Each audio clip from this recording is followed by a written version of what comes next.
আজকে পুকুরে বসে পাচ্ছি আবার। দেখি প্রথম কি মাছ আল্লাহ দেয়।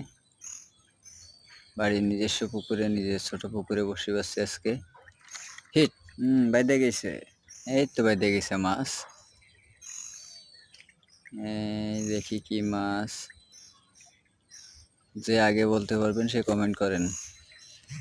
যে আগে বলতে পারবেন সে কমেন্ট করেন। দেখা যাক কি মাছ। মাছটা মোটামুটি মনে হচ্ছে বড়। আমার পুকুরে সব একই সাইজের মাছ। ছোট পুকুর আপনারা তো দেখতেই পাচ্ছেন, ছোট পুকুর। অন্য একদিন পুকুরের ভিডিও দেবো একটা। দেখা যাচ্ছে মাছ ভেসে গেছে। মিরগিয়া মাছ কত 1.5 কেজি।